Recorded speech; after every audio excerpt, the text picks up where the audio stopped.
दिल्ली की विवादास्पद आबकारी नीति और इससे जुड़े धन शोधन के मामले में मुख्य आरोपियों में से एक दिल्ली के मुख्यमंत्री अरविंद केजरीवाल की जमानत याचिका और सीबीआई के हाथों उनकी गिरफ्तारी को चुनौती देने वाली याचिका पर सुप्रीम कोर्ट में सारे दिन सुनवाई चली और इसके बाद कोर्ट ने सुनवाई पूरी करते हुए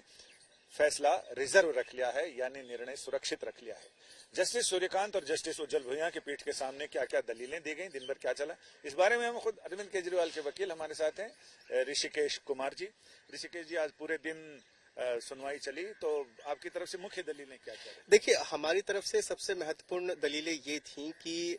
अरविंद केजरीवाल जी को ईडी के मामले में ऑलरेडी जो है बेल मिल चुकी है। ईडी का मामला जो पीएमएलए का मामला है वो एक माना जाता है कि कठिन मामला है। सीबीआई प्रेडिकेट ऑफेंस का मामला है। तो ये जो आज जो पूरी दलीलें हुई हैं वो है सीबीआई के मामले पे। दूसरा, हमने कहा कि जिस तरीके से आनन फानन में इनको इंश्योरेंस अरेस्ट किया गया, ताकि जो इनको पता था कि भाई ईडी के मामले में जो सुप्रीम कोर्ट जो है जिस तरीके की हियरिंग हुई है इनको बेल मिल जाएगी, तो इन्होंने जो है जेल में से फिर गिरफ्तारी कर ली। तो हमने ये भी कहा कि गिरफ्तारी जिस तरीके से की गई है, सेक्शन 41 को जो है फॉलो नहीं किया गया, तो इनकी गिरफ्तारी भी पर से जो है वो इलीगल है। और तीसरा जो सबसे महत्वपूर्ण जो है हमने ये बात रखी कि चूंकि ऑलरेडी जो है 2022 से चल रहा है जांच, आपने इतने अक्यूज्ड इसमें जो है बना लिए, अरेस्ट कर लिए, उसके बाद इतने कागजात फाइल कर दिए, 400 से ज्यादा गवाह आपने जो है इसमें करवा लिए, ट्रायल अभी शुरू हुआ नहीं है, तो अभी जो है निकट भविष्य में ट्रायल कंप्लीट होता हुआ नहीं दिख रहा है। ये एक सिटिंग चीफ मिनिस्टर है, कहीं भाग नहीं रहे हैं, कहीं जो है ये देश छोड़ के नहीं जाएंगे, और ना ही कोई एक किसी तरीके का एप्रीहेंशन है कि ये जो है टेम्परिंग विद द एविडेंस कैसे जो ट्रिपल टेस्ट होता है उसको ये सेटिस्फाई करते हैं।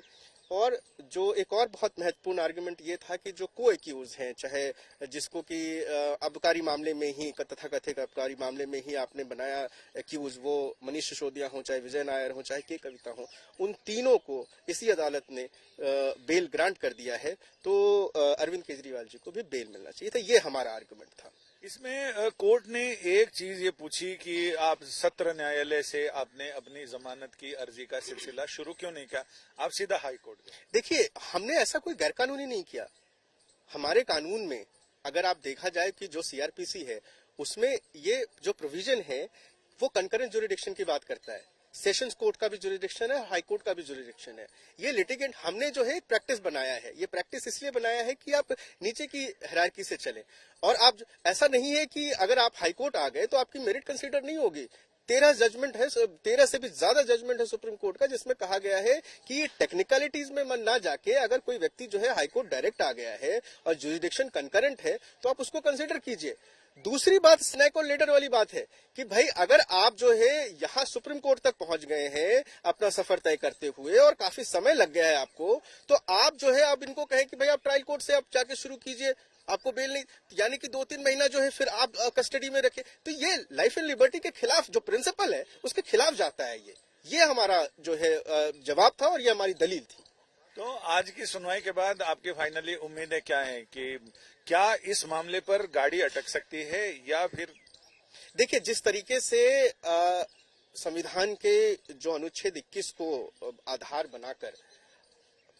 जिस तरीके से सुप्रीम कोर्ट ने मनीष सिसोदिया के जजमेंट में कहा कि बेल जो है वो रूल है और जेल एक्सेप्शन है, और यही बात जो है सेम रिपीट कही गई के कविता के भी जजमेंट में, और कल जब विजय नायर का जजमेंट 2 दिन पहले जब हुआ उसमें भी ये बात। तो जिस तरीके से सुप्रीम कोर्ट जो है इनकार्सेनेशन को देख रही है, ट्रायल नहीं शुरू हुआ है अभी तक, जेल में रहने का कोई पर्पस नहीं है, इन तमाम चीजों को अगर हम